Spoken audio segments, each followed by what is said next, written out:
It's now time for Talkin' Boxing with Billy C.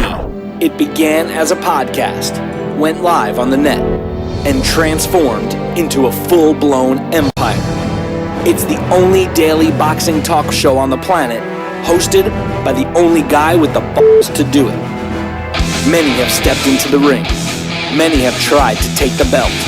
And one by one, they've fallen. Another victim of the undisputed heavyweight champion of Boxing Talk Radio. Talkin' Boxing with Billy C is on now. My style is impetuous, my defense is impregnable, and I'm just ferocious. I want your heart.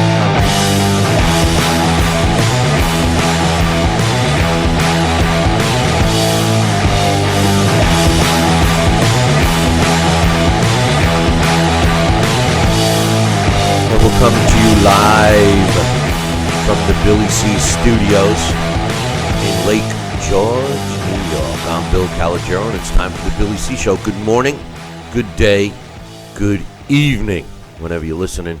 Hope you're doing all right. We got a busy show scheduled for you today. But first, today's show is being brought to you in part by Sal's Neighborhood Pizzeria and Italian Restaurant, located on beautiful St. Simon's Island in Georgia. Check out the website, www.salsneighborhoodpizzeria.com, or give my man a call, 912-268-2328, 912-268-2328. And don't forget, if you're listening in the WGIG Brunswick area, on WG, what was in my coffee today? If you're listening in the Brunswick area on WGIG, yeah, that's it. And you haven't been to Sal's, what are you waiting for, man? Go over to St. Simon's, go off of Frederica, and stop by and find out why I go all the way to St. Simon's to get a decent slice of pizza. Sal's Neighborhood Pizzeria. Today's show is also being brought to us in part by Gawkbox. What is it? Well, interesting question. It can save you some money, get you some stuff for free, and it helps us out. So, hey, it's a two-way street, basically. Check out our website, www.billycboxing.com, and click on the Gawkbox banner. And speaking of our website, check out the CPOMs. We're going to be doing an event in August, most likely, and we got all kinds of great stuff going on. It's a weekend. Drop me an email for pricing and information, or better yet, just call the CPOMs and just mention the Billy C Boxing event, and they'll give you all pricing and all that happy stuff. We're going to have a golf tournament. We're going to be showing the fight that none of us want to see, but we're going to make it fun. We're going to have a meet and greet with some former fighters and current fighters and all that stuff. It's going to be a great time, so come on out. And we're also going to be doing a special boxing show, which we'll tell you about later on. But it's going to be a weekend full of fun. Yeah, until your daddy takes the T-Bird. Oh, no, that's different. But check it out, man. Go to cpoms.com for all the information. And finally, today's show is being brought to us in part by my book. Tom Molyneux, From Bondage to Baddest Man on the Planet, is available right here. Right now. Tom Molyneux, Baddest Man on the Planet. Yeah. From Bondage to the Baddest Man on the Planet. Yeah. It's available right now where all good books are sold. BarnesandNoble.com, Amazon.com. Get yourself a signed copy if you want. Get yourself a copy. If you want a signed copy. Jeez, what the heck, man? I thought that was the regular cigarette I smoked. But bottom line is, if you want a signed copy, visit our website, BillyCBoxing.com. Coming up later, our Blast from the Past features former world champion and Boxing Hall of Famer Prince Naseem Hamed by request. And also joining us a little bit later will be Boxing Hall of Famer and New Jersey Commissioner Larry Hazard. There was some fights last night we'll talk about. An update on Manny Pacquiao versus Jeff Horn. We also got some news. I got some quotes from Mikey Garcia and Adrian Broner leading up to their big fight. A lot of smack talk going on there. We got some emails to read. And today's main question, because, Yesterday, after yesterday's show, I talked to several people, and I am shocked at how many people are actually interested in the Mayweather-McGregor fight. Now, I will say this. 99% of the boxing fans have no interest in the fight. But the casual boxing fan or the casual sport fan, or let me say, and the casual sports fan, and of course the MMA fans, all love it. They're all telling me, oh, I'm shelling out 120, no problem. I'll shell out 120, no problem, is what the words still stinging my ear. My main question today is someone, please tell me how Conor McGregor can possibly beat Floyd Mayweather Jr. Just tell me how, all right? Because Floyd Mayweather has been in there. If somebody tells me, if he lands a lucky punch, Floyd Mayweather has been in there with some power punches throughout his career. Now, maybe we could be critical about when he faced him, et cetera, but none of them have been able to put him down. None of them have been able to really hurt the guy. How can a guy who's never fought in a boxing ring, ever, on any level, amateur or pro, beat or even catch a guy, especially a guy that is all about defense, in Floyd Mayweather Jr.? Just explain to me how. Joining me right now is my main man, Sal Rocky Sakola. And Sal, can you come up with an answer? I mean, how? How? That's like Indian talk. How? Jack Dempsey? No, it's not Jack Dempsey. But I mean, the spirit of Jack Dempsey. How can we do it? Let me tell you. How is going to be the question, and what is the answer? I'm telling you this. Let me ask you a question with a question. Is he allowed to use leg feints? Not contact, but leg feints. In other words, let's say he wants to pretend he's going to kick. I don't see anything wrong with it, and he's not going to land anything, and he better not touch him. But can you imagine if he does a leg feint and Mayweather almost expects it, and then bam, he hits him with a hook or overhand right? That's what I would do. But I don't know. I think this kid's going to be barking up the bad tree. Mayweather, like I said, I saw a clip. I saw a boxing sparring partner with McGregor in the ring. And like I said, this guy tried to emulate a little bit of Mayweather's style, evading some of the punches and moving here and there and dishing out a jab with the right hand occasionally. And man, he tattooed McGregor. He hit him at will. It was almost embarrassing. I said, this guy can't even go in a ring and look good. So I really, it's got to be a farce. You heard it here first. Farce with a capital F. Right. And I don't think it's going to really amount to anything that's going to be credible. And we already know it's not, Bill. But like I said, that's an interesting question. Can he feint with his legs? As long as he doesn't make contact. Of course he can't feint with his legs because they're fighting in a boxing, I know, but rules. I mean, but think about it. What if he's got some weird, unique style? He's on his feet and he's stutter stepping like he's gonna kick or something, and Mayweather looks down like, "Hey, your shoelaces untied," and bam! I'm wondering. That's what I would do. Speaking of shoelaces, I'm wondering if he's gonna wear shoes, boxing shoes. I mean, here's a guy that used to fight in barefoot. Now I don't know if there's going to be any kind of rule that he has to wear boxing shoes, unless Mayweather puts it in the contract. Interesting. But the truth of the matter is for all you guys out there, drop me an email if you think that Conor McGregor has a chance, which I don't think he does. But if you think he has a chance, I just want to know why. I mean, we'll probably open up phone lines tomorrow and Friday as this, and I certainly don't want to be talking about this all the way until August 26th. But, I'm shocked at the number of people that seemingly will say they're going to get it. We'll get to that we'll get back to that a little more. Let me just get some news out of the way right now real quick. Last night, Tuesday night fights.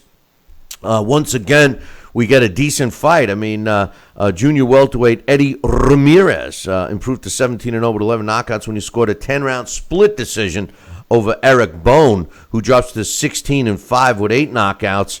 97-93 twice was in favor of Ramirez, and one judge had it the same score except for Bone. Truthfully, the fight was close, and to be honest with you, you could have gone. I mean, it was a split decision, so I think the score should have been closer than 97-93. But it is what it is. The guy that was supposed to won. Also, in the featherweight division, Xavier Martinez improved to 8-0 with 4 knockouts when he beat previously undefeated Prince Smalls over 8 rounds. 80-71 were the way all 3 judges scored it.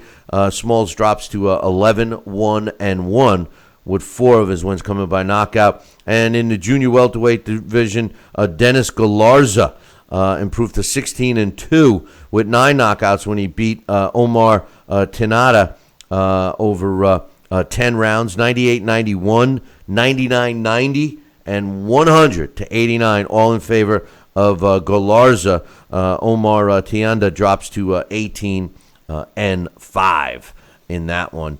But how about this, Sal? How about some great news? How about, I need it. And we talked about, we should have talked about it yesterday, but it was announced yesterday, actually Monday, that Manny Pacquiao against Jeff Horn will be on ESPN on July 1st, beginning at 10 p.m. Eastern Time. So everybody here in the States will be able to watch it for free. What's your thoughts? I think that's great. At least we get a freebie here. And like I said, I'm not even really interested. I'm going to watch it, of course, but I really don't care. The only fight I wanted to see Manny Pacquiao come back and do was the one that McGregor's got the opportunity to do. But that's it. I think that the Pacquiao-Horn fight is going to be better than people think. Manny Pacquiao, Manny Pacquiao is not the same Manny Pacquiao. And no. Jeff Horn is going to be fighting at home in front of his fans, and we'll see what happens. So Manny Pacquiao versus Jeff Horn on ESPN July 1st, beginning at 10 p.m. So there's that. The WBA scheduled a purse bid for the rematch between Jamie McDonald and Librario Solis. The purse bid is set for July 3rd. Both of the groups can, negotiate up until then and try to reach an agreement. Otherwise, it's going to purse bid. $120,000 is the minimum bid. The way the purse gets split, 75% for the champion, who happens to be Jamie McDonald, and 25% for the challenger. So we'll see what happens with that. Sal, we got a pretty decent fight coming up between Adrian Broner and Mikey Garcia. I got some quotes that we'll read after the break, but I just wanted to say one thing. Now, I know you love when we have to follow the bouncing. Yeah, I know. I love ice cream too. But I know you love when we have to follow the bouncing boxing glove when it comes to the WBA and all of their champions. But I want to know this. Bebop Shumanov, who was considered the WBA's regular world cruiserweight champion, not to be confused with Denis Ledebev, who is their super world cruiserweight champion. Shumanov apparently has an eye injury that is preventing him from continuing his career, so he had to give up his title. So the WBA decided, since they've been promising us to get rid of all the BS titles, they took their interim title holder, Junior Dorticos, and they elevated him to the regular old champion. Now, their super champion in Denis Ledebev. Wait, hold on. Their super champion, Denis Ledebev, he's fighting Mark Flanagan in Australia, and then the winner of that fight has to fight Junior Dorticos. So I want you to repeat the whole thing to me of what's going on. Wait. So you got a linear champion, you got a world champion, you got a super champion. Well, I mean, I thought the world champion is the super champion. No. You don't. Synonymous, or is that nothing? Is it Get two separate belts? Get the word linear out of there. It's their regular champion. They had an interim champion. And they have their interim, super. That's the word. They have their super. So the regular champion gave up his title. The interim champion slid into the regular champion spot. The super champion is defending his super title against Flanagan, and then the winner of that gets to fight Dorticos. Hold that thought, Sal, because we're going to take a break. It'll give you a chance to separate it, dissect it, and then give me a decision in about 2. Billy C will be right back.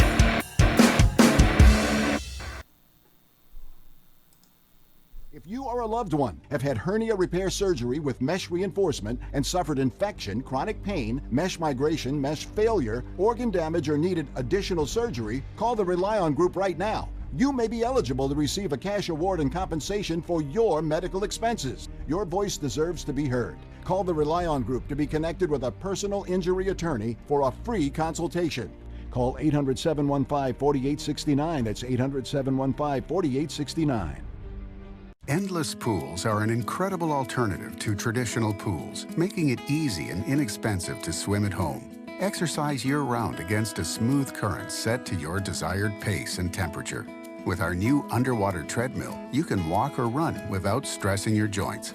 Endless pools are simple to install and even simpler to maintain. The water stays crystal clear with almost no chlorine. Call for your free idea kit and experience the freedom of swimming at home. Snacking has never been this exciting. At Graze.com, we combine wholesome ingredients with the flavors we all love to create over 100 exciting snacks, like these. We'd love to send you a Graze sampler box for free. Just go to Graze.com, enter the code ENJOY36, and we'll mail your free box to your home or office.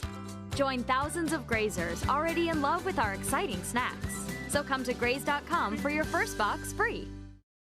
Are you currently on Medicare? In other words, do you carry the red, white, and blue Medicare card? If so, are you suffering from chronic back pain? If you answered yes, you may be eligible for a pain-relieving back brace covered by Medicare at little to no cost, shipped directly to your home for free. These medical-grade back braces are ideal for lower back pain, arthritis, spinal disorders, and other chronic back problems. Will you qualify for a medical-grade back brace? Call Back Brace America at 1-800-290-8300.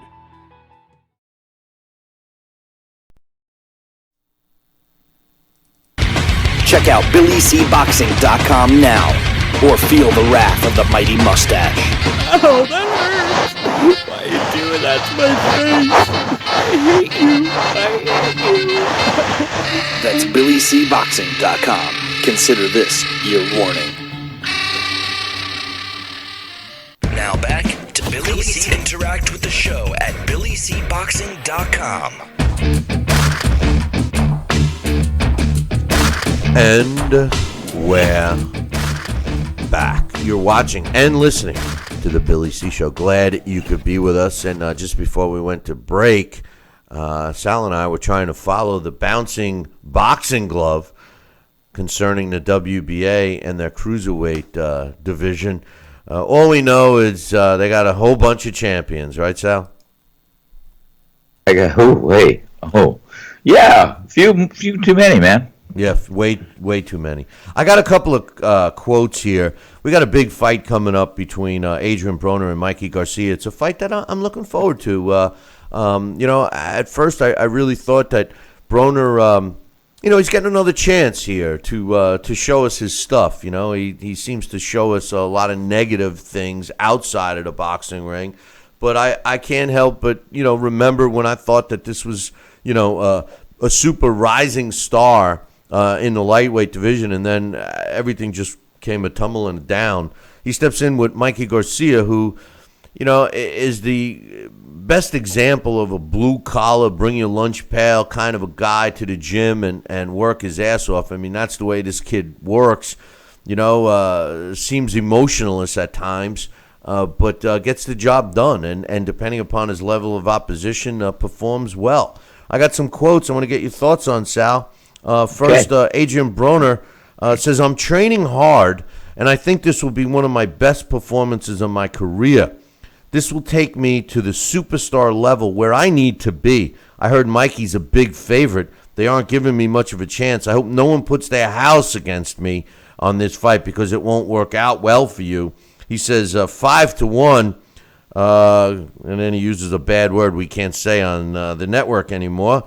He says, this is just a time for me to step up. After this, I hope I can get my due diligence. I'm a bad man. I'm coming to F him up on July 29th. I will be victorious. After July 29th, this is going to be a coming out party for me.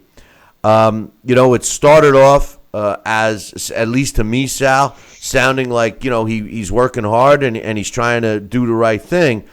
And then he reverts back to his himself with, I'm going to do this, I'm going to do that. What's your thoughts on Adrian Broner's comments about the upcoming fight between he and Mikey Garcia? I think he is going to implode. I don't think he's going to do much of anything, and I think it's going to be the opposite of what he's professing right now. I really don't think he's going to be able to rise to the occasion and be the superstar that he thinks in his mind he deserves to be. He could have been. I think he could have been. That's the whole thing. He could have been. Well, that's it. He could have been. But it's this kind of, I could tell by the characteristics of where this conversation or his talks, his words are coming from. It's almost like a false bravado in a sense. And I think he's gone too far off the reservation to come back. And that's my opinion, Bill. It's subject to me, just my opinion. I think he's been too far off the track, off the mainstream and off the reservation to really get a grip and get back on track the way he could or he should. But I don't think it's going to happen because I think he's a loose cannon upstairs in the mind. And your mind can make a heaven out of hell or a hell out of heaven. I think this guy likes drama, rhetoric, confusion, and chaos. And that's the kind of life he's going to live. Well, when like I always say, when Adrian Broner comes into the conversation, when this kid hit the scene and he was a lightweight, the first couple of times I saw him, he showed it all. He has hand speed. Great he had talent. punching power. As a lightweight, he was very dangerous. And what I liked about him at the time was that he was willing to engage with fighters, unlike some other fighters that are defensive minded. They basically avoid the confrontation in a sense. Right. They throw a punch or two and then they're out of harm's way, but they can't inflict damage either. That's not the sweet science. That's basically running. Broner, when he first started, didn't do that. He did move up in weight and seemingly lost his power and then all the stuff outside the ring and him thinking that he's bigger than life and and then he's had some negative things. I mean, you wonder if this is the fight that can right the ship, or is this a cash-out fight?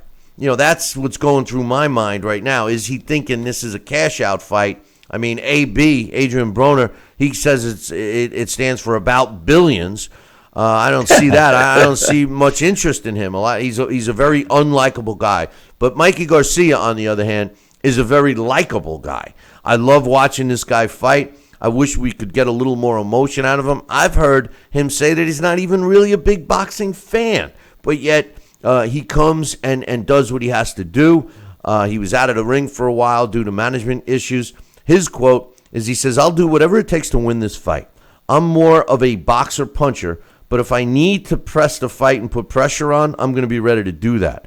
Adrian's going to come to beat me, and I'm coming 100% to beat him. The fans will be the winner on fight night, but my hand will be the one that's raised." He says, "I'm happy to be back fighting in a big fight. It's great to be getting this fight with Broner. I'm undefeated. You have two of the best fighting each other. I'm here to challenge and get bigger fights. I believe this can be the fight of the year. When we get in the ring, he knows what's in front of him. July 29th in Brooklyn, it'll be one hot place to be. I recommend that you don't miss it." And Sal, here's a guy that, in my opinion, is a blue-collar fighter, and his comments suggest the same. What's your thoughts? I thought those were ideal comments. I mean, they're apropos, and I liked him very much. And I think that I think he's a level-headed, decent kid and young man, I should say. And I think that he's going to bring his best game into town. And like I said, if I had a little bit more confidence in Adrian Broner's head and where it's at, and his stability and where it's at, I'd feel a little bit different. But I think he'll put it out there. I think Broner will fight and put up a good fight. And but I think when push comes to shove, I think you're going to see Mikey Garcia a little more dominant when it gets down into the trenches and being a little cool, calm, and collected and landing some heavy blows. So that's my pick. I'll pick Mikey Garcia. Well, we got some time for that for official picks, but don't forget, with the big announcement of Conor McGregor against Floyd Mayweather, August 26th. I just want to know, to me it's a joke. I would recommend that you do not buy this fight. If you're a boxing fan, there's no chance. McGregor has no chance in this fight. Floyd wouldn't have picked him if there was any kind of a challenge for Floyd, because Floyd doesn't take challenges. He doesn't. No, whether you like Floyd or not, and you got to give him credit. I mean, he's a good fighter, but he doesn't challenge himself. His career, at least the last decade has been a smokescreen. And whoever doesn't believe it, whatever.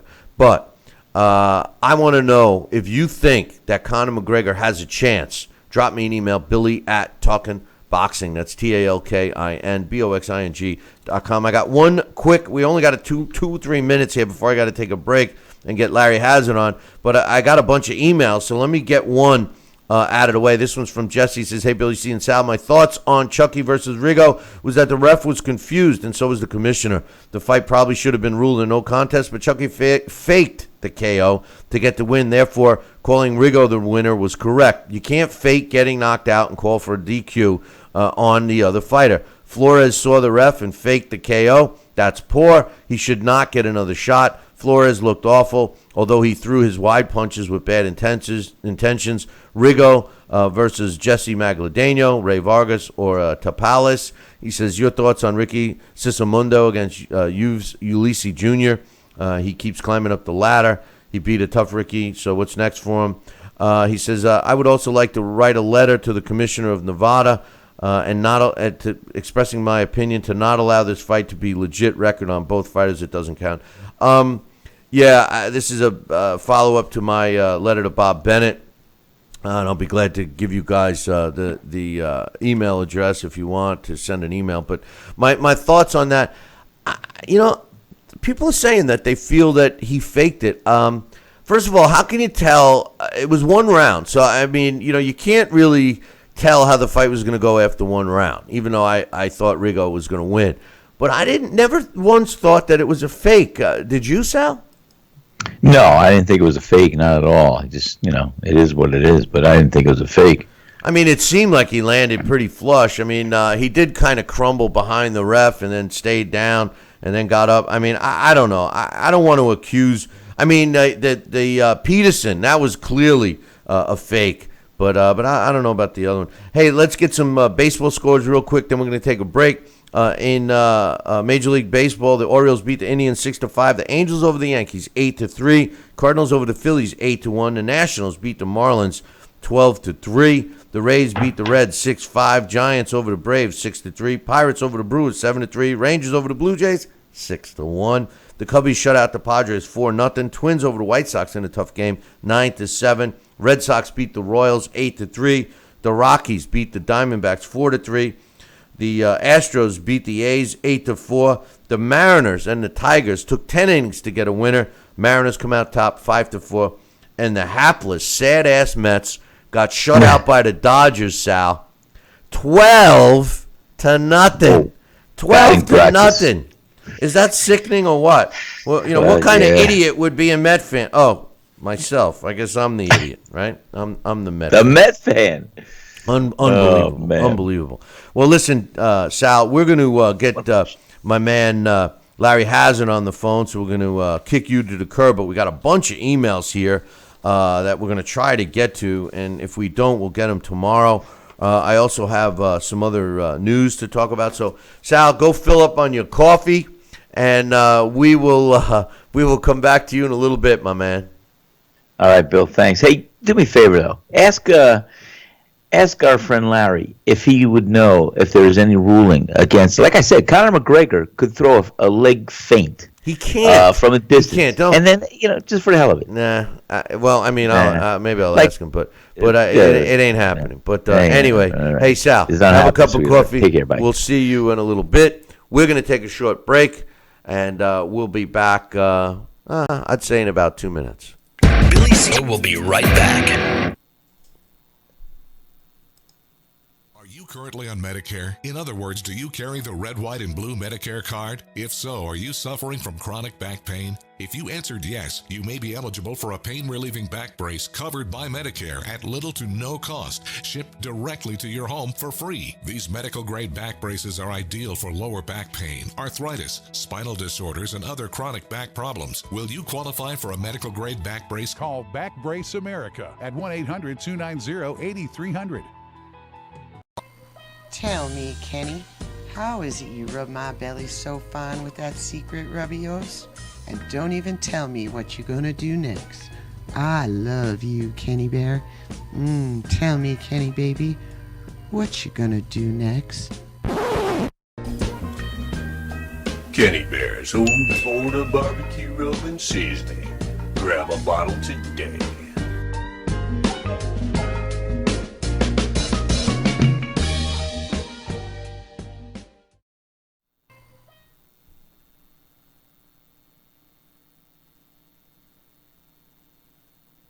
Have you heard? Proactive Plus is faster and better than ever. Stay tuned for a $1 million bottle giveaway, and you'll also receive free shipping. Do you have troubled skin? Acne? Well, we have great news. With Proactive Plus, your acne can heal, and you can help prevent new breakouts from happening. Don't miss this limited time offer. Give us a call at 800-567-0214 because we're going to let 1 million people try Proactive Plus risk-free and get 2 free gifts and also receive free shipping when you call right now.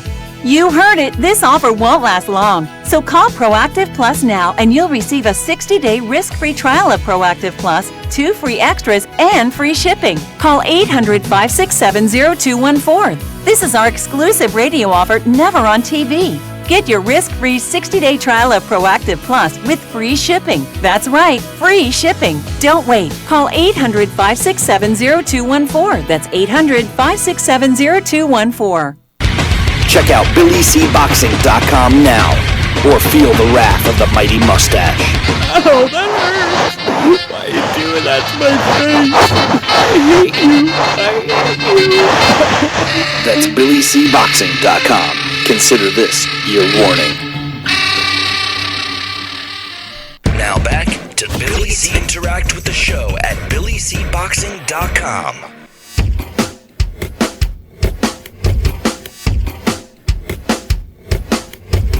And we're back. You're watching and listening to the Billy C. Show. Glad you could be with us today. And speaking of being with us, joining me right now, who I still got to set up with a computer so we can actually see my man, is a Boxing Hall of Famer and New Jersey Boxing Commissioner, Larry Hazard. Good morning, Larry. Good morning, Billy. How you doing? How's everything, buddy? Not too bad, my man. Not too bad. All right, let's get right into it. The fight from the last weekend, Andre Ward and Sergey Kovalev. Once again, the fight ends in controversy. Let me just say this first and foremost, because there's a lot of aspects of this fight that we want to get your thoughts on. My initial feeling of this fight is pretty simple. Sergey Kovalev talked a lot of smack leading up to this fight. And, I mean, he really did. And when that bell rang, he backed up none of it. None of it. Andre Ward, he went as far as saying he was going to knock Kovalev out. We all laughed because he's not known to be a knockout puncher. And yet he went in there and did what he said he was going to do. I give credit to Andre Ward for doing that. I was disappointed in Kovalev and his lack of aggression, his lack of urgency, and then, of course, the complaints. Now, obviously, there's reason for the complaints, but the low blows and Tony Weeks coming out saying he regretted stopping it and all this stuff is stupid.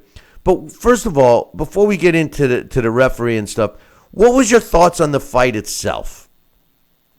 Well, Billy, it's amazing how, as they say, great minds think alike. And we're old school fight boxing guys. We really do think quite a bit alike. I was so disappointed in Kovalev. As you know, in some of our past programs, I've gone as far as, praising this guy to the point that, I've said on several occasions, hey, man, I thought this guy was the greatest thing since sliced bread. He's pound for pound, in my opinion, the best fighter in boxing. I was so disappointed, okay, with the whining and the crybabying, and I'm saying to myself, something is wrong here. I did not see any of the fire, the intensity, the crusher mentality. As a matter of fact, I saw him in what point of the fight where he turned away, like he was going to walk away, like he was going to pull a Roberto Duran in a no mop, and then he came right back, and then he's whining, he's looking for sympathy from the referee. Now, when it comes to these low blows, a low blow is exactly what it is, Billy, a low blow. Borderline is not low. What I saw were several borderline shots. They weren't low from my perspective. But what he was doing, he's looking to the referee to get sympathy, to get a break. And I'm like, is this the same guy that I was walking around talking all of this crap about how great he was? I saw none of the crusher Kovalev that I've seen in past fights, and I'm not buying any of the whining, the bullshit about low blows. I'll save the refereeing part, till we get to that. But I was so disappointed. He talked all of that smack before the fight, okay, and did none of it. Andre Ward said he was going to knock him out. He was going to stop him, and that's exactly what he did. So I give all of the credit to Ward, okay? And I kept thinking back to, is this for real what I'm seeing here? Do you realize how many times Muhammad Ali got hit on the hip? How many times he got hit borderline from Joe Frazier and those wars that they had, and they kept fighting, kept right on fighting. Here's a guy that's possibly in the biggest fight of his career, a career-defining fight. The first fight ended in controversy. He couldn't wait to get a second crack. He had so much support going into the fight because so many people actually thought that he got robbed in the first fight. And he puts in such a disappointing performance. It really doesn't say much for Kovalev. So I agree with you 100%. He talked a lot of trash, and he did nothing. Andre Ward said what he was going to do, and he did it. And in my opinion, right now, there's no argument that Andre Ward is pound for pound the best fighter in the sport of boxing. I don't know. I mean, as far as Kovalev, he says, last fight you saw Sergey Kovalev, this fight you're going to see the Crusher. Well, the Crusher is a cartoon character or something because he didn't crush nothing. I don't even think he crushed an orange for breakfast that morning. But he, whether he's unhappy with the deal, I mean, that's his promoter. That's something that you do before the fight. It was pathetic to see the performance, and I agree with you. I don't know if I agree with you about Andre right now. Him saying he wants to move up and fight Anthony Joshua. I think, listen, Andre Ward, he showed that inside the ring, he is up in the conversation, with the Lomachenko's and the other great fighters that we have. He definitely did, Yes, he did. And you can't take that away. I personally don't like what Andre Ward has become in terms of outside the ring, the diva, him thinking he can't draw. Listen, the guy can't draw. The numbers were terrible. They didn't even sell out the arena because both of them can't draw well, and Andre doesn't understand that, but that's a totally different situation. Now, as far as the referee job, he did seem, the one thing that when referee Bird did the first fight, what I liked about his style of refereeing was he let them fight inside, and he forced Kovalev to punch his way out when Andre Ward was holding and clinching. All right, in this fight, it seemed that Tony Weeks was going to do the same, and he did. He didn't wait too long. He would wait a second or two. Once they got too close, he would tell them to punch out. If they were both holding, he would break them apart. So he kind of took that inside fight away, which turns out to be a benefit for Kovalev. Kovalev had no answer to fight on the inside.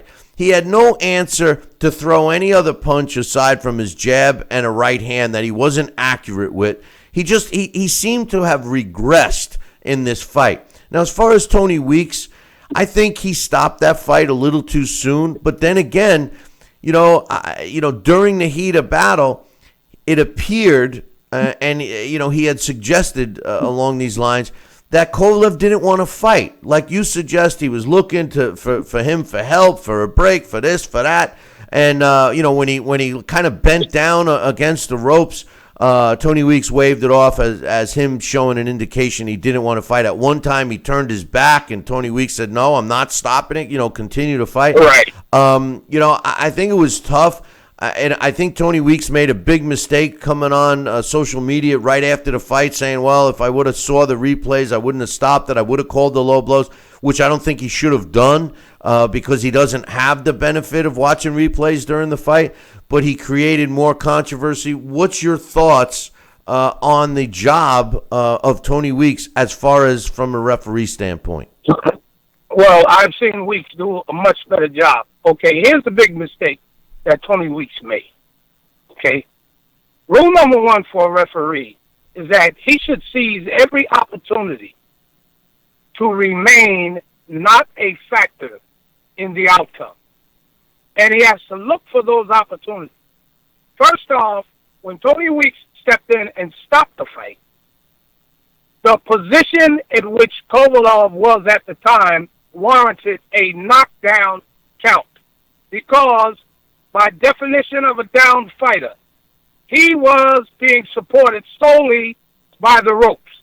Therefore, a knockdown was warranted. If Tony Weeks had sent Andre to the neutral corner and given Kovalev the mandatory 8 count, now he's got the opportunity for the world to see whether this guy wants to quit, whether he wants to fight, or whether he wants to continue. Because he did not seize the opportunity by rule, not by circumstance or not simply by choice, by rule. Kovalev was ruled a down fighter by virtue of the rules. So Tony Weeks stepped in and stopped the fight, which caused all of the controversy and question as to whether the fighter wanted to continue. If he had stepped in, given the mandatory 8 count, then he could have said to him, "Okay, you want to fight? Step to me. Let's go. Come on." Now, if he didn't want to fight, he would have quit right there. If he wanted to continue, no question in my mind that if he had waved Andre back in, Andre was going to put Kovalev on his back. And there would have been no controversy and no question as who the best fighter was that night. No doubt. So Tony made a big mistake by not abiding by the rules of boxing, number one, okay? And if he stopped the fight for some other reason other than that dealt with health and safety of the fighter, then I can't argue with him. But if he had given him the mandatory 8 count, which in a fight of this magnitude certainly was warranted. So I think that Tony made a big mistake in that particular situation. You know, I agree with that. I mean, once he's sitting on the ropes are holding you up. I mean, you could have used that. But that's considered no. That is by rule a knockdown. Right. You know, and that's clearly that's the knockdown. And that clearly was the case. But you know what makes me laugh even more, and then we're going to move on. Kovalev did not complain about that stoppage, Larry. Not at all. Not one single complaint. He complained after. He started with the crying and the trail of tears after the fight, not during the fight. That's after everybody. That's after everybody can regroup and look for excuses now to generate the controversy. Okay, so that there may be an outside chance of a third fight that nobody wants to see. No. Ward has already said he's not fighting him again, and Ward. Well, listen. Ward is Ward. I mean, you know what? He's not a dynamic fighter. He's a quality fighter inside the ring, but his personality, even there's something lacking. You know, he's not a likable guy, even though he seems to be a good guy. You know, he just and I think it goes all the way back to, you know, his lack of promotion earlier in his career. You know, nobody knows who he is. Even he can't even sell out in his own hometown. He always wants to fight. Well, a lot of that, Billy, not to cut you off, okay, but a lot of that is because he's not a trash talker. See, we're living in the era of trash talk and bullshit. Talk smack, talk all the trash. You know, that's how you get known in boxing today. Yeah, but you know what? Okay. That's not entirely true, Larry, because both you and myself are attracted to guys that are not trash, like Anthony Joshua. He doesn't talk trash, you know, and Klitschko, he didn't talk trash. These are, you know, quality fighters. That's not the problem. I think the problem with Andre Ward is, you know, Andre Ward, when you look at his resume up, you know, through the Super 6, he fought all the best fighters. And up until Kovalev, he was fighting some easy fights, which, come on, all the fighters do. And the Kovalev fights, I mean, you can't criticize Ward. He fought the best guy, who many of us thought was the best light heavyweight out there. And I think the problem with Andre Ward is he's demanding, you know, the favors, like everything his way, like a Floyd Mayweather.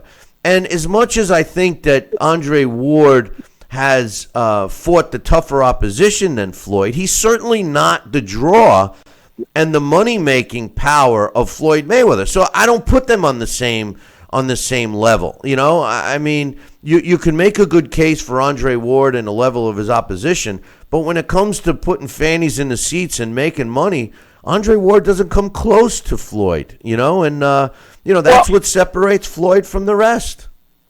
Well, some fighters are just cursed with that, okay? Some fighters are cursed with that, but I still think, even with Mayweather, these young fight fans today, there's some type of attraction to these guys. You know, even Floyd, with all the money, Mayweather, you know, all the jewelry, all of the flash, all of the cars. You know, these young fight fans, they are simply attracted to that today, Billy. No, you're right. That's just the way the sport is today. That's just the way the young people are. They're attracted to all of that, not just fighters.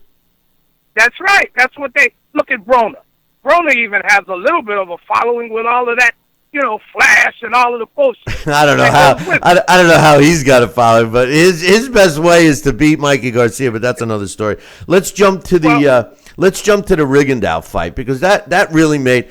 Let me tell you, I am so disappointed. As you know, I am so disappointed with the Nevada State Athletic Commission. I mean, you know, in my opinion, the top commissions in the sport, you know, in terms of strength and you know, I know it's hard to look at it this way, but when I see a strict commission that has rules and regulations for the better of the sport and to protect the participants and the people involved, you know, it's easy for me to name the top 4 commissions in the United States, and in no particular order. Of course, New York, your commission, New Jersey, Nevada, and California. I mean, those are the top 4 in my opinion.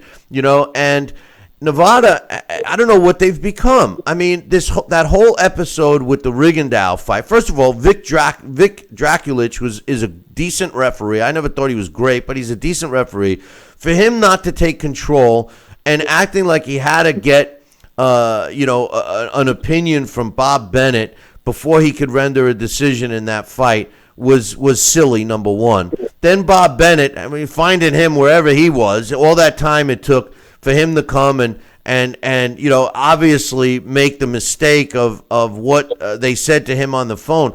But the worst part of it was the fact that they were giving the commentators, the television guys. Now, granted, they were HBO, but so what? Jim Lampley, Max Kellerman, and Roy Jones Jr., he was like thankful that they gave him airtime. As a commissioner, I know Larry Hazard wouldn't have bowed down to any of those guys. I mean, to me, that was sickening. It was embarrassing for the commission. What was your thoughts on that whole fiasco? Well, I all I can say is I definitely would not have, I would have handled it a little bit differently. Certainly, as far as the commentators are concerned, you know how I feel about that particular team. Roy Jones is really the only one that I really give any credence to because he's put the work in over the years in the ring.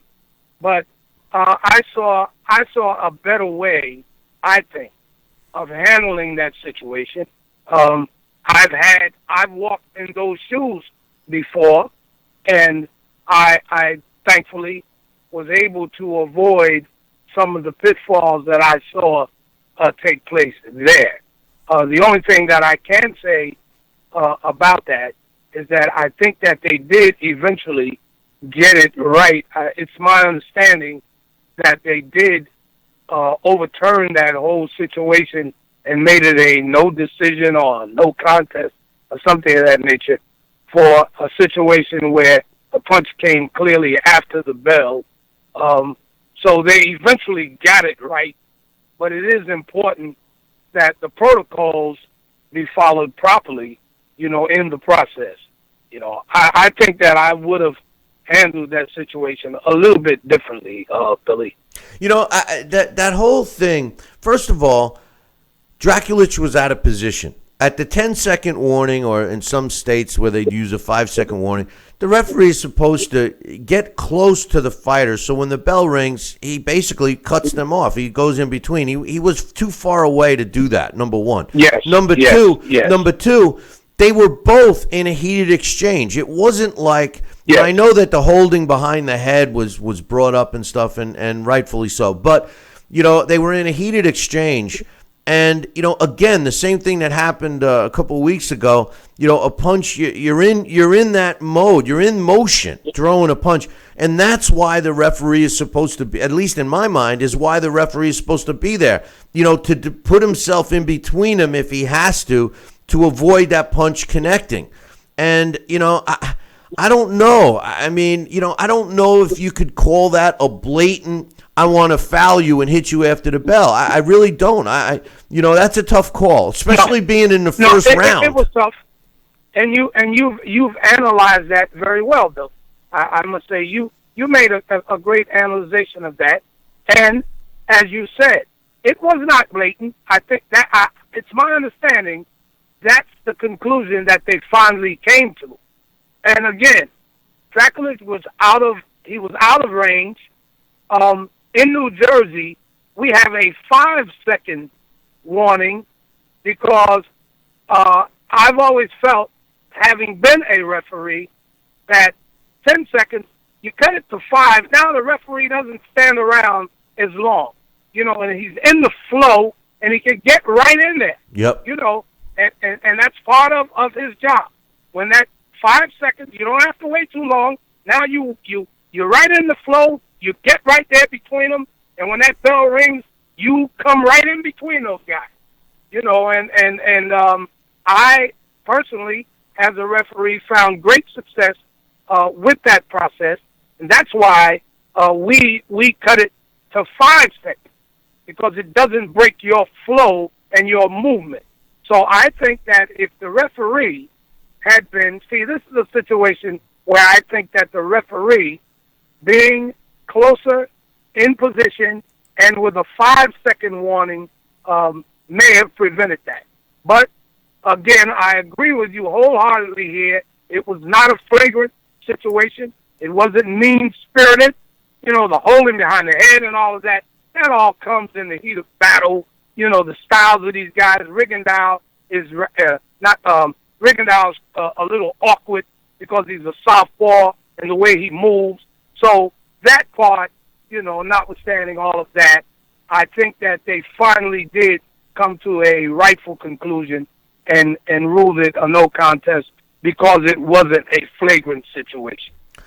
And finally, Larry, and we're out of time here, but, you know, the Nevada State Athletic Commission approved, and it was officially announced, Floyd Mayweather against Conor McGregor, August 26th. I'm sick over the fight, not for the entertainment value, but the fact that the Nevada State Athletic Commission has sanctioned it as a real fight.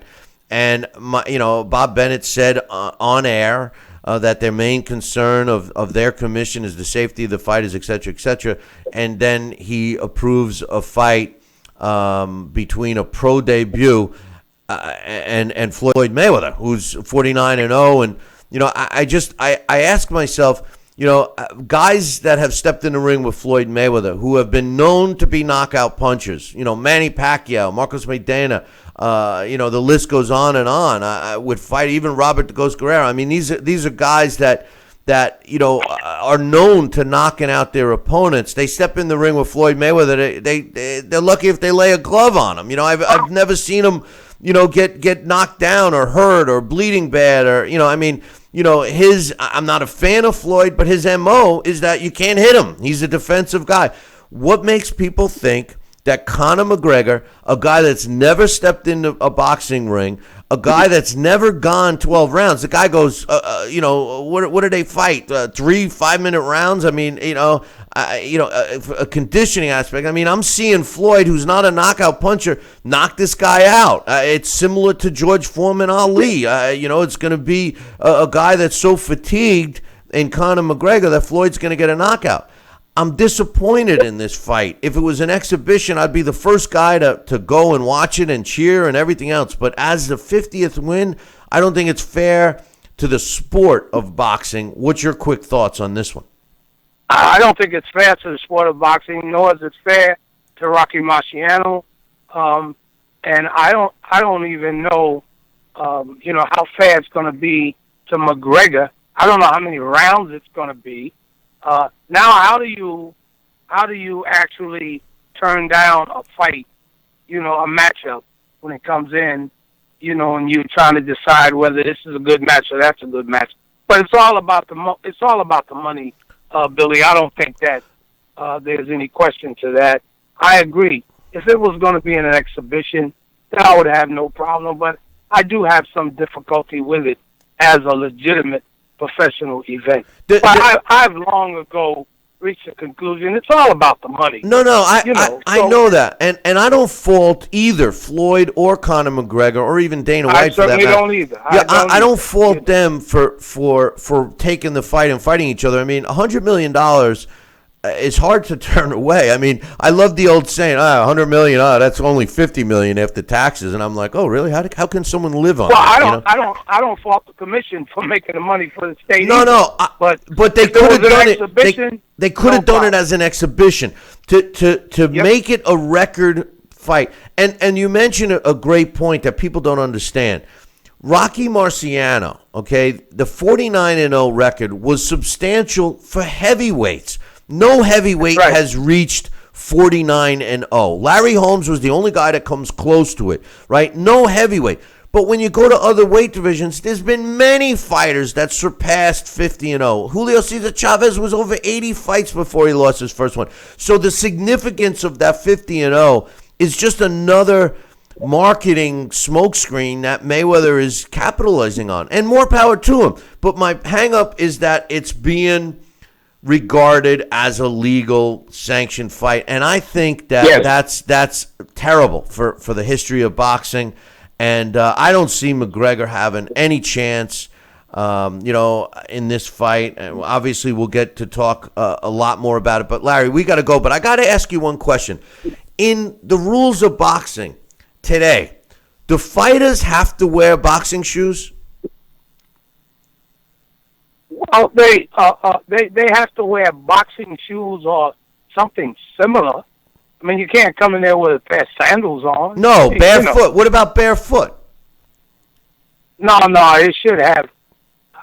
It's been traditional that they wear boxing shoes, but I don't recall seeing anywhere in the rules and regulations that say you can't come in barefoot. I know. Now, there was a fight. I forget who it was, but this fight took place, 20, probably more than that, 30 years ago, whatever.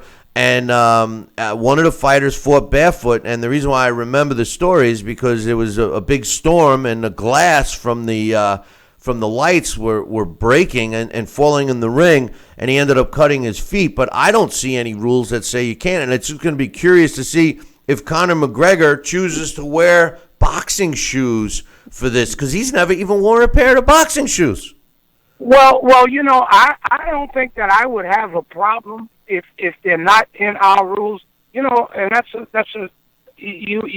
you're making me go to the rules now. I didn't know all the rules, but come on, Larry, you're supposed to know these off the top of your head, brother. Well, I don't remember seeing anywhere in the rules where you had to have on boxing shoes.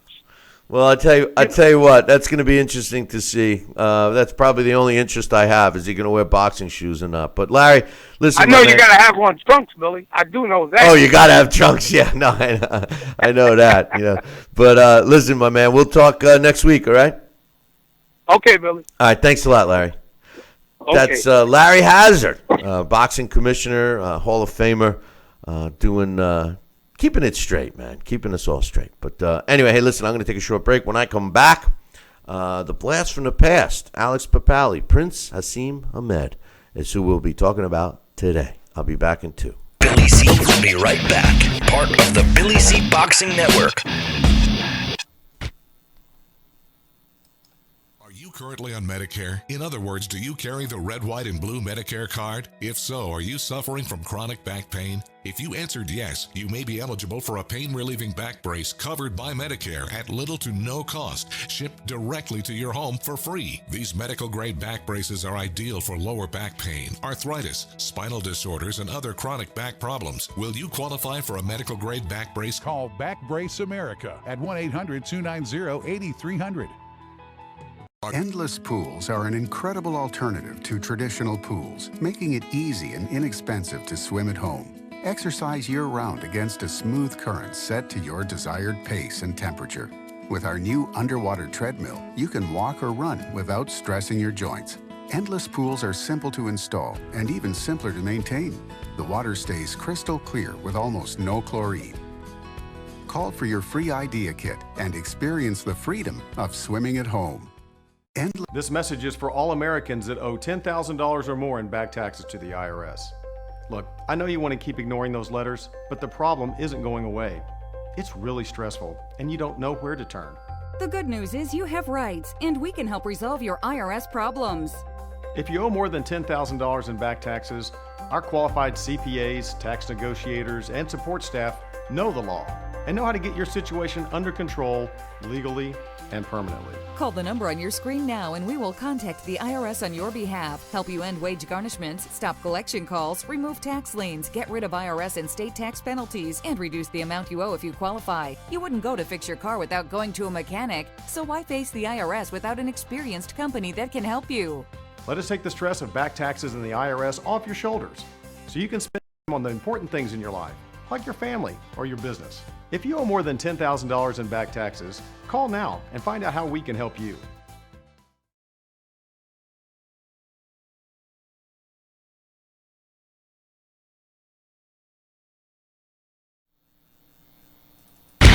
Check out BillyCBoxing.com now, or feel the wrath of the mighty mustache. Oh, that hurts! Why you doing that to my face? I hate you. That's BillyCBoxing.com. Consider this your warning. Now back to Billy C. Interact with the show at BillyCBoxing.com. And we're back. You're watching and listening to the Billy C. Show. Glad you could be with us. And right now it's time for one of our oldest and mostest favoritists. I guess that's what you guys say. Segment, The Blast from the Past. And this week's Blast from the Past is being sponsored by KOFantasyBoxing.com. Check out the website, www.KOFantasyBoxing.com. And Title Bout Championship computer game. And if you want a copy, I highly recommend it. It's a great simulation game. You can get a copy by visiting our website, BillyCBoxing.com, and click on the Title Bout Championship computer game banner, which is right there.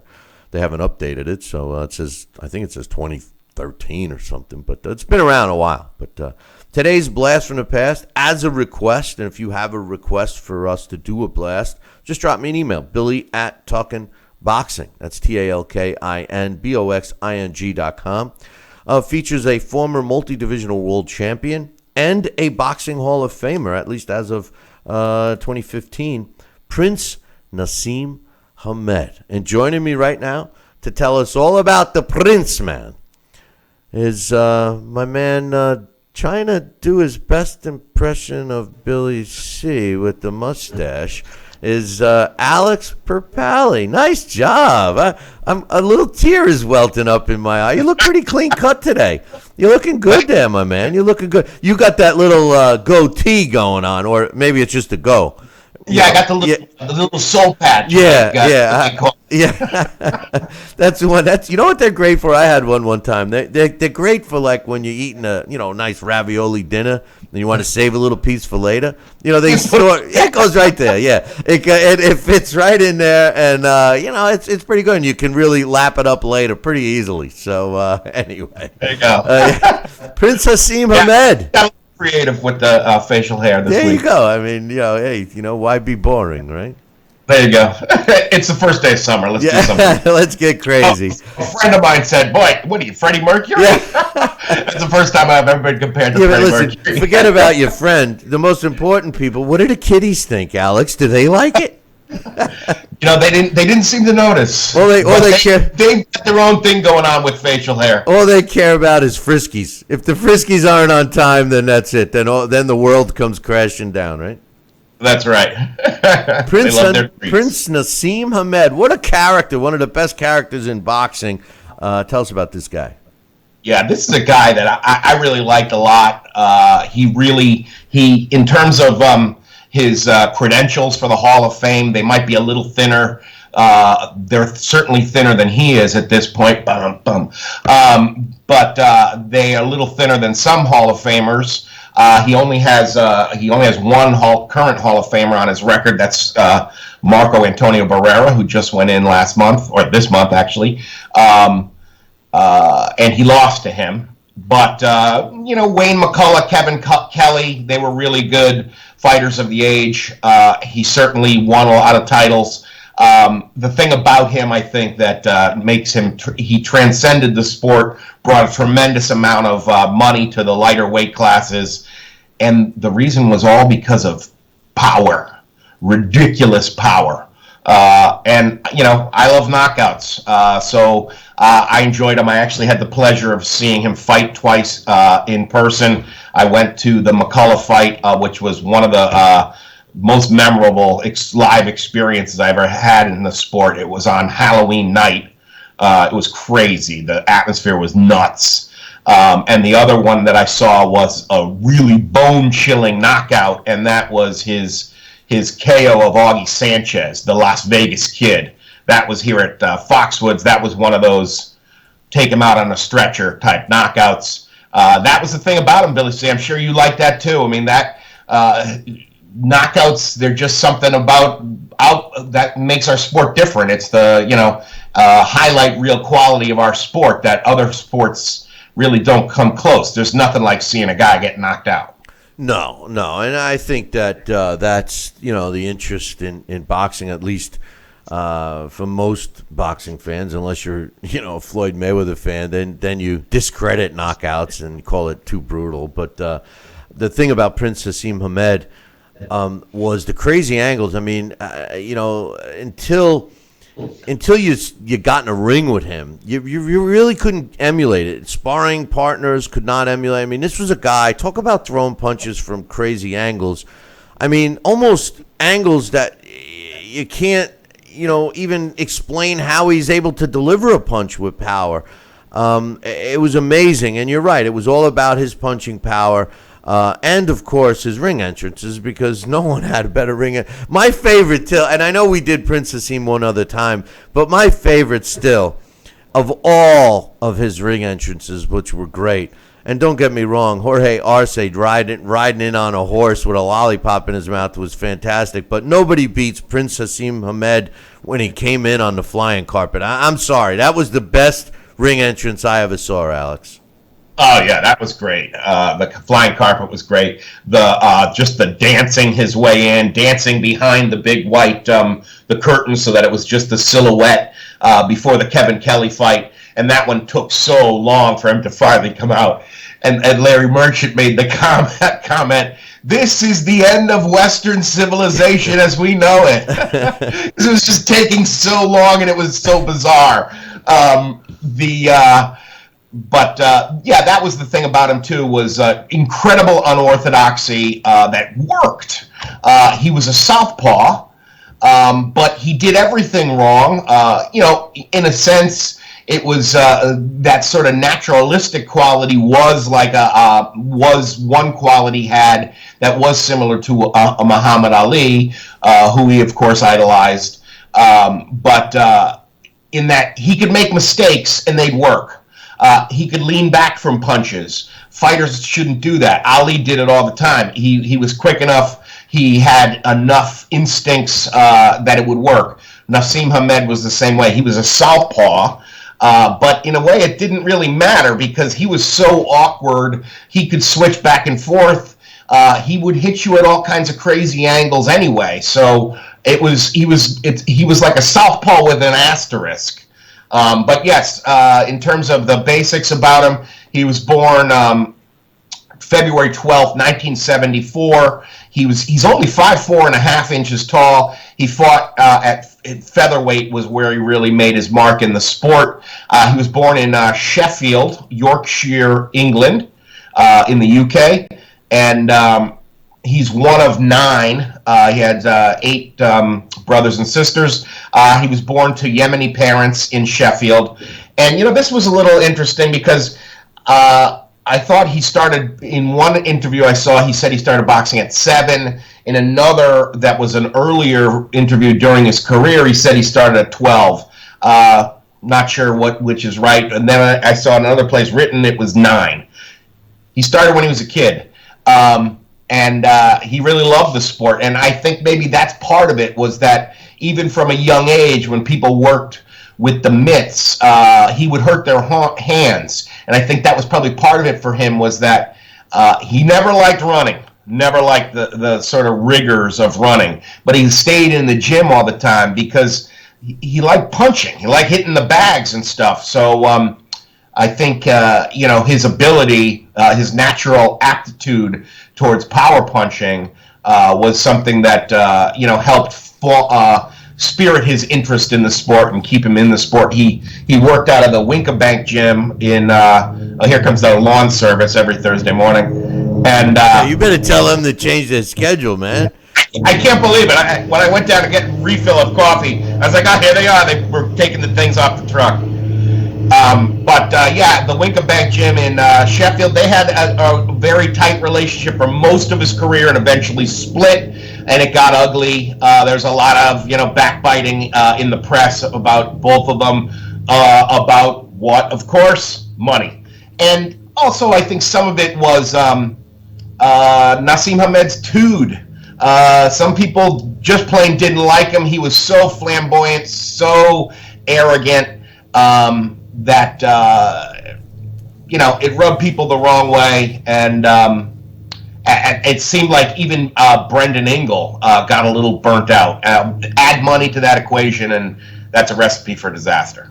Well, the truth of the matter is Princess Naseem Hamed, when he won his first title against Steve Robinson, when you look at his resume, he fought the best fighters available. I mean, he really did. Manuel Medina, Tommy Johnson, to name a couple. Of course, you mentioned Kevin Kelly, Wilfredo Vasquez, also Wayne McCullough, Pocket Rocket, Paul Ingle, Cesar Soto, Augie Sanchez. I mean, they were all the best fighters that the divisions, in the junior featherweight and featherweight had to offer that he made quick work of until he met Marco Antonio Barrera. Really, nobody could touch this guy. I mean, he was awkward, and he did draw. I mean, people came and did what they had to do. The thing with him was that, he left the boxing world early.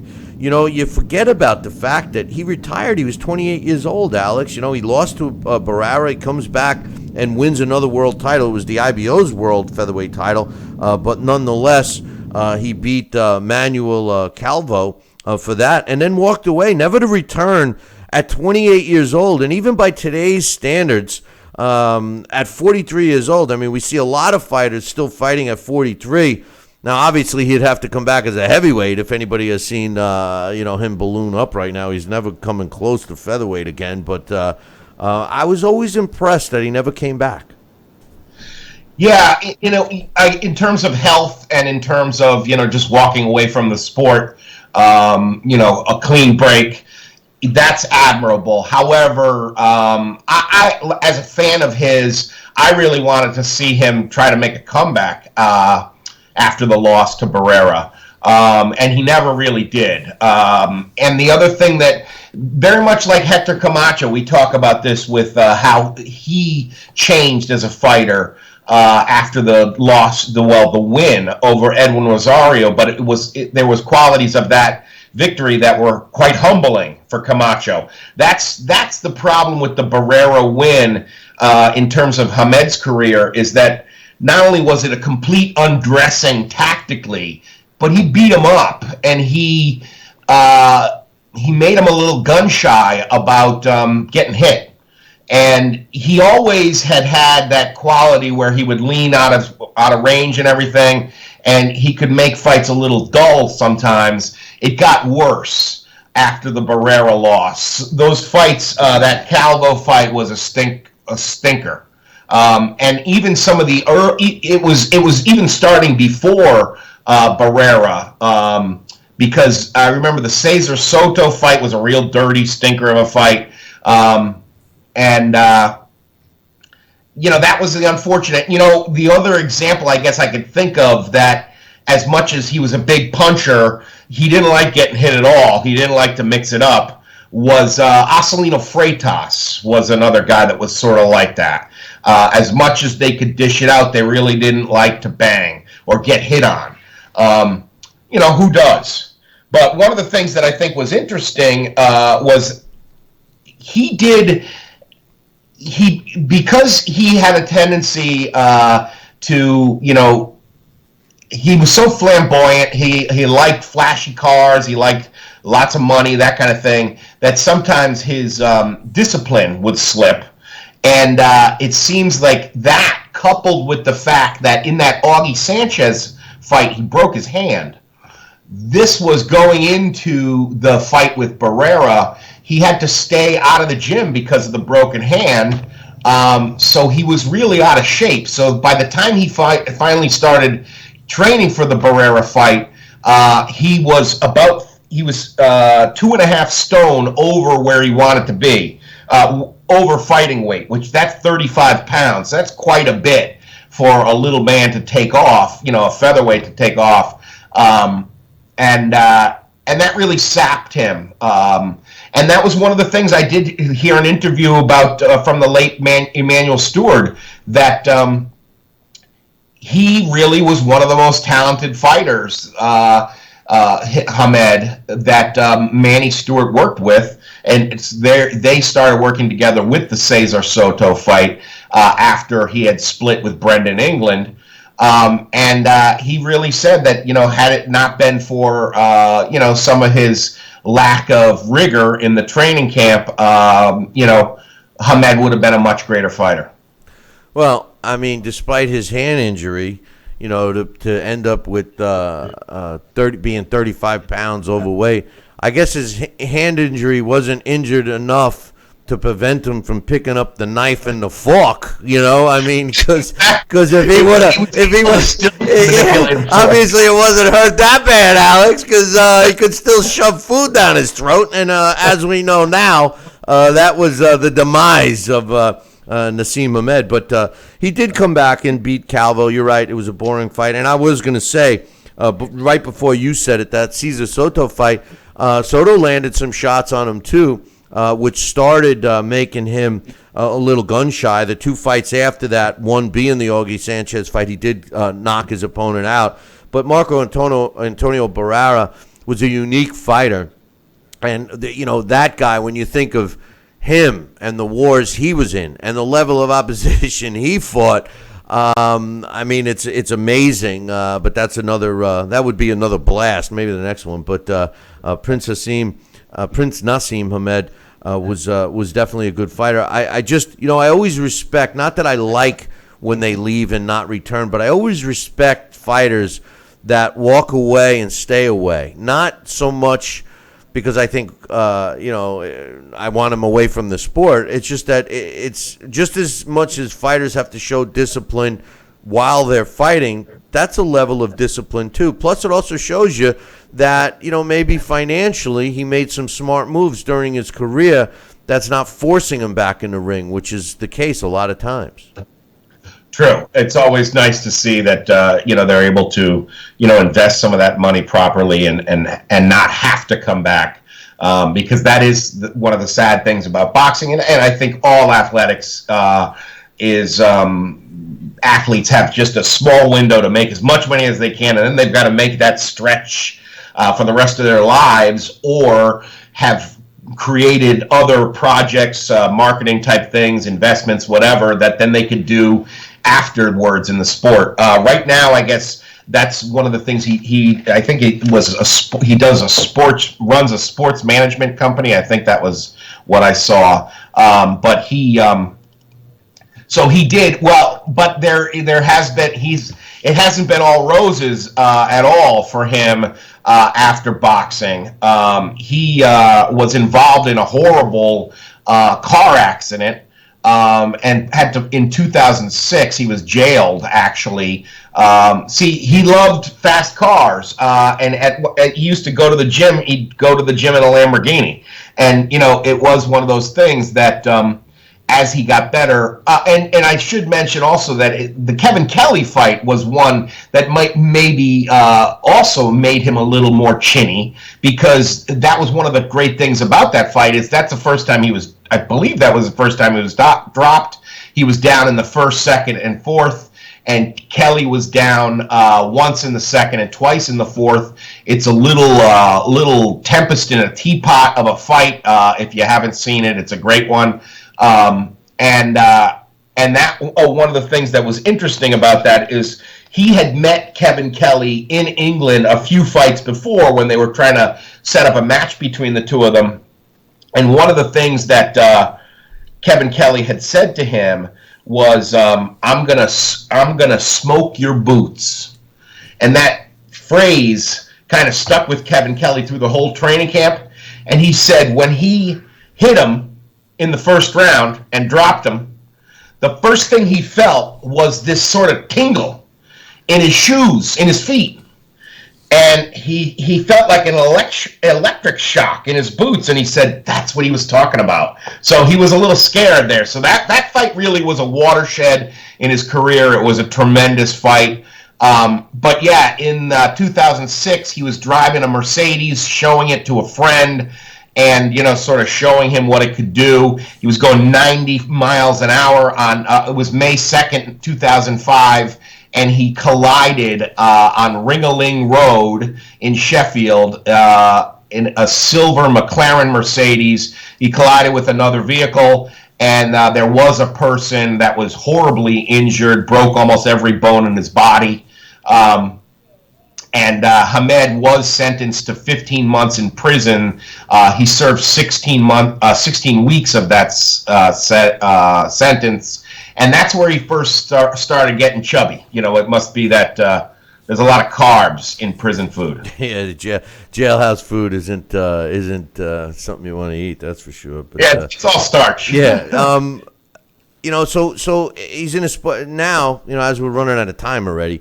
He's in right now. He's doing sports management. I know is he involved with fighters? Because I see him at the fights, but I've never heard him, associated with fighters themselves. What's he doing right now?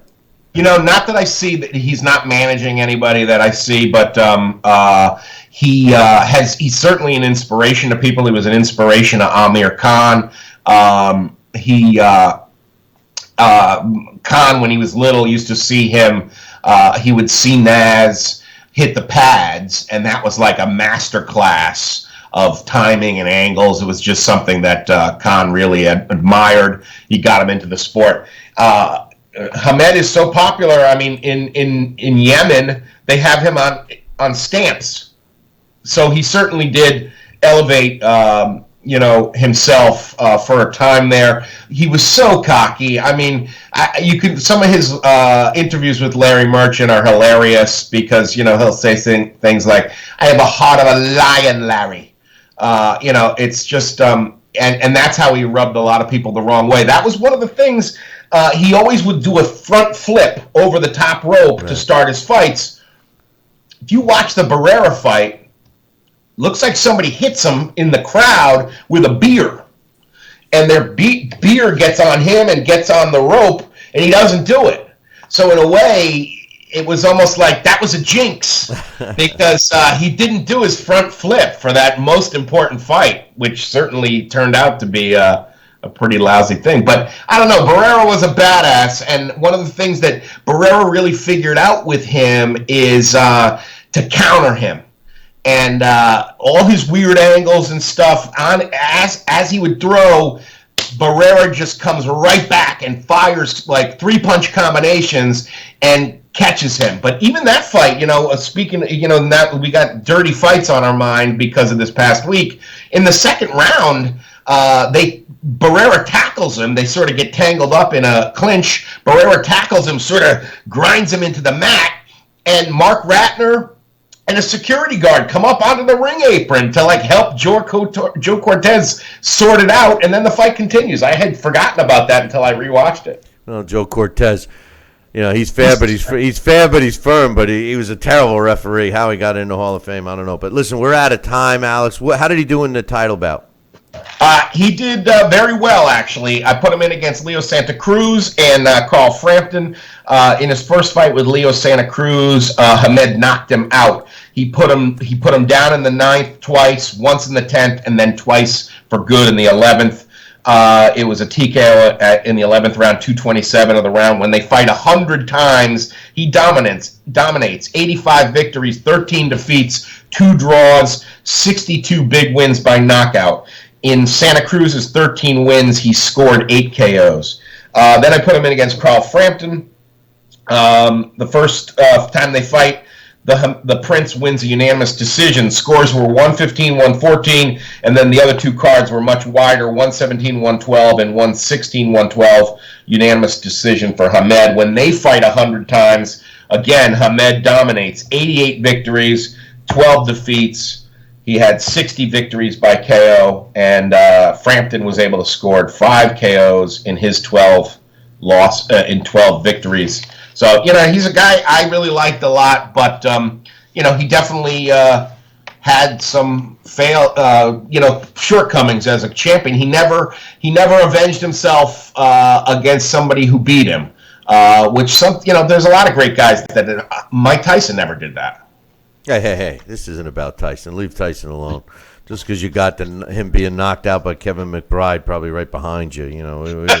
I don't need to. I got the video on a continuous. I don't need to revisit that. The first thing Alex shows me when I went to his place one time. Hey, did I ever show you the picture? Here's Mike Tyson. Is that Kevin McBride? But anyway, Prince Naseem Hamed. He was a former world junior featherweight and featherweight champion. He was inducted into the International Boxing Hall of Fame in 2015.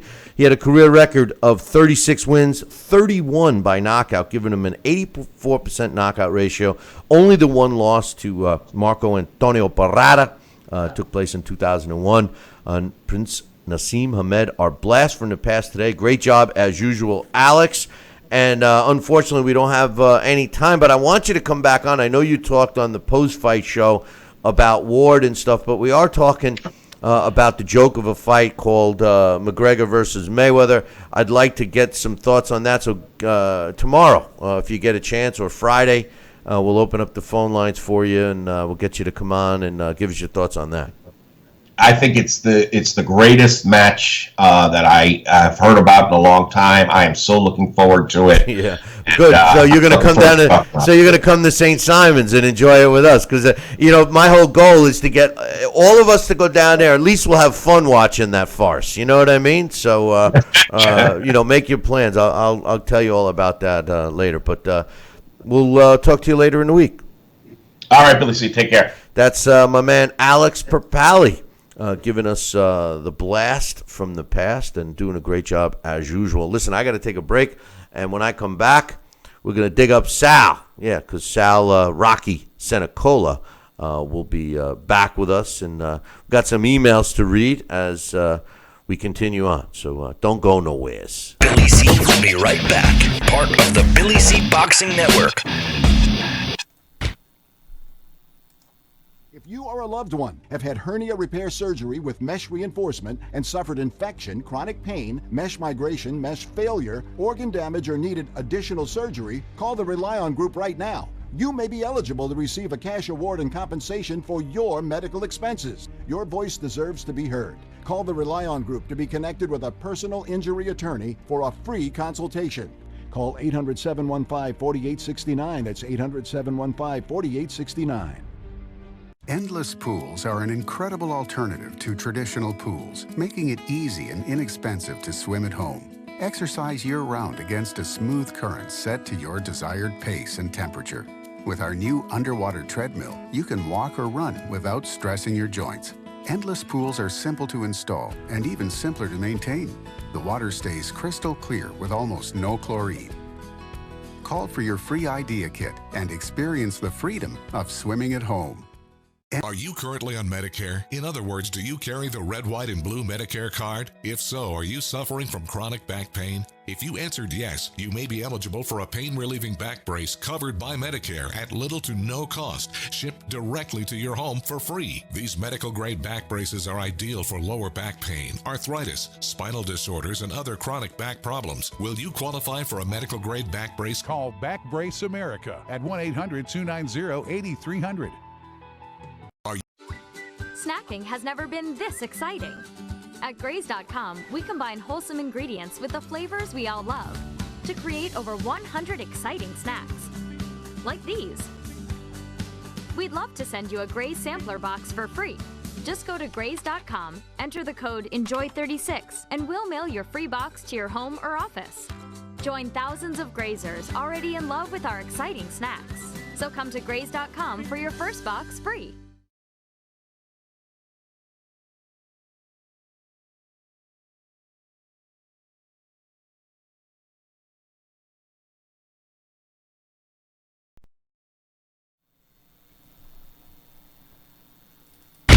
Check out BillyCBoxing.com now, or feel the wrath of the mighty mustache. Oh, that hurts! Why are you doing that to my face? I hate you. That's BillyCBoxing.com. Consider this your warning. Now back to Billy C. Interact with the show at BillyCBoxing.com.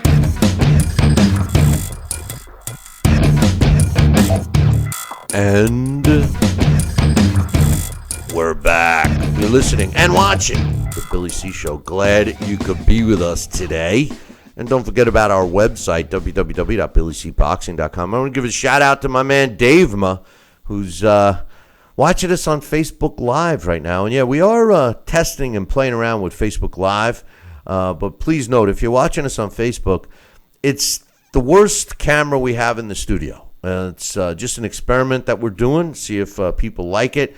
But if you really want to see the full video experience, the one that we have on all of the television networks we're currently airing on, check out our YouTube page or BillyCBoxing.com. BillyCBoxing.com shows it, as well as YouTube.com/Talkin', TALKIN, boxing, BOXING. Joining me again right now is my man, Sal Rocky Sakola. And Sal, I don't know if you had a chance to listen to Larry, but he kind of shared our opinions that at the very least, I mean, first and foremost, he agrees that Kovalev talked a lot of smack, didn't back any of it up. But he does agree that Tony Weeks should have given Kovalev, not that it would have changed the outcome, but should have given Kovalev the count of 8 and then let him, fall, let the chips fall as they will. What was your thoughts on that? 100%. And I'll tell you what, that was what was so, the end just happened so suddenly. And I was like, wait a minute, what? I was looking for the 8 count. I was looking for him to take a knee. I was looking for the fight to resume. And but I will tell you this, and Larry was right on. Kovalev was looking for a way out. I mean, he looked at the referee. Hey, you know what?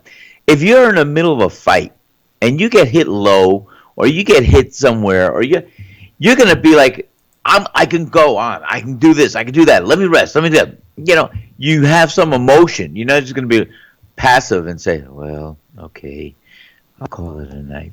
I mean, that's what he looked like he did. He was slumped over, down, and he didn't want to go on, and he didn't want that fight. And I'm telling you, I saw it in his eyes, I saw it in his face, and we saw it all together. And Larry was spot on.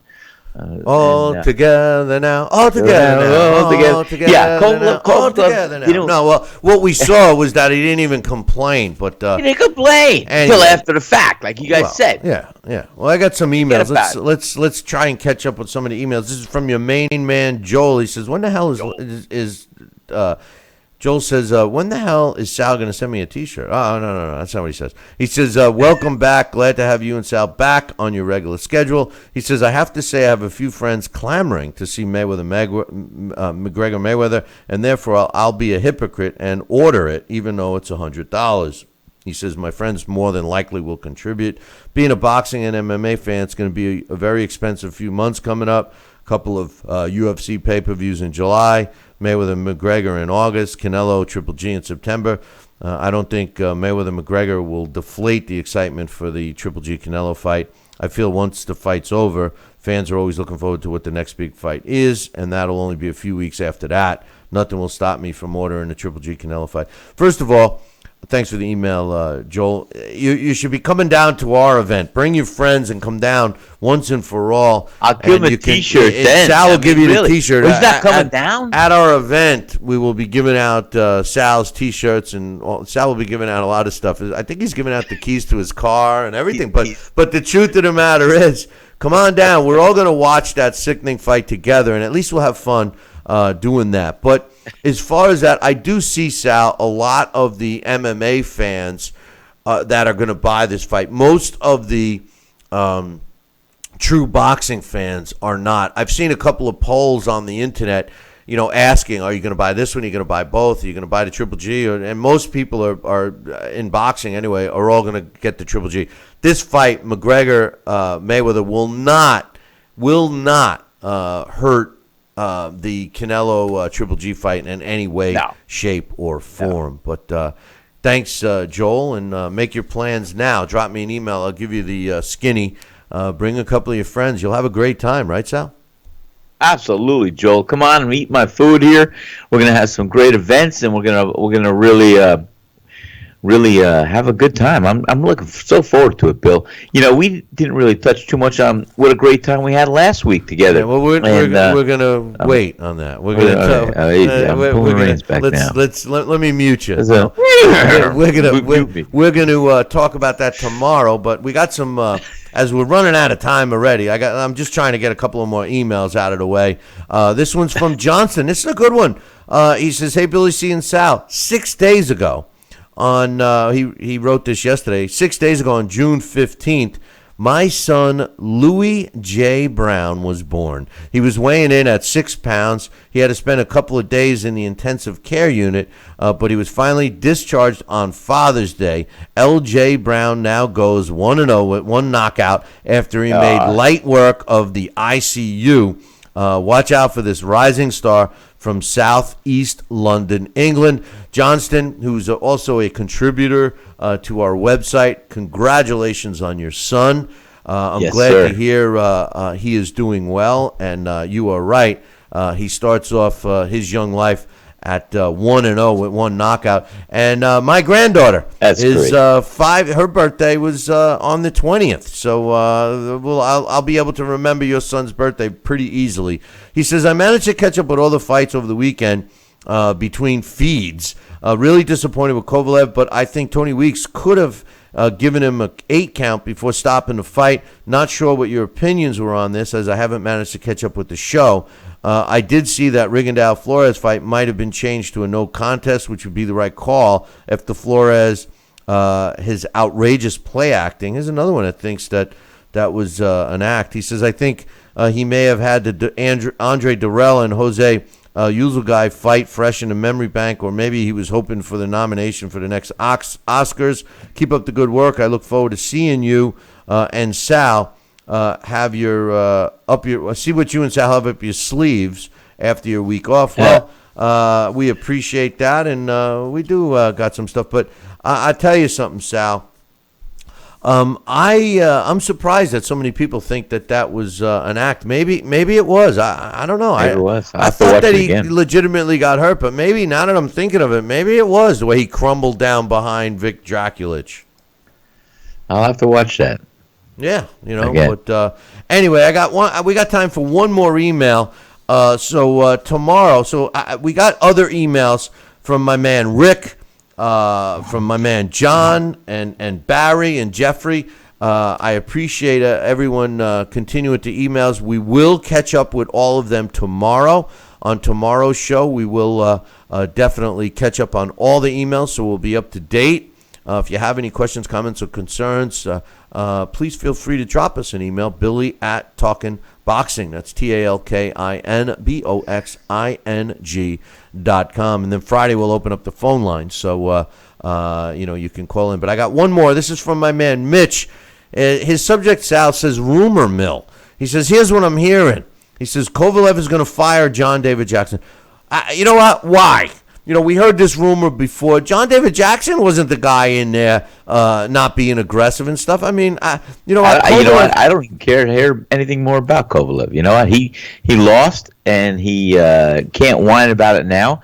I expected a different fighter from him that night. I thought he'd be intense. I thought there would be some emotion. I thought there would be that relentless attack and the die kind of mentality. I didn't see any of that. All I saw was he was looking for a way for the referee to stop the fight, and that's what he got. So, you know what? Turn the page. I don't want to even hear it. Well, I agree with you. I think that Ward Kovalev talked all that smack, didn't live up to it. Ward said he was going to stop Kovalev and did it.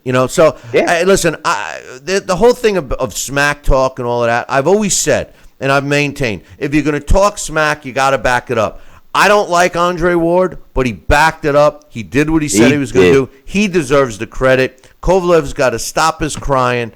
And you know what? I agree with you. I don't even care to see him anymore. He not only let all of his fans down, but he kind of let the sport down a little bit because he kept, I'm going to kick his ass. Oh, I'm going to show. I was Sergey Kovalev in the last fight. This fight, I'm going to be the crusher. Well, I got news for you. I'd rather fight. If that was the crusher, I'd rather fight the crusher than Kovalev because Kovalev in the first fight looked way better than he did in the second. So, anyway, Bingo. Firing John David Jackson doesn't make any sense. My man Mitch says he's also in talks with Top Rank to sign with them. They just signed Brian Jennings. He says so far so good. Again, why is a fighter going to turn around and blame? Main Events is the promoter of Kovalev. They've done a decent job promoting him.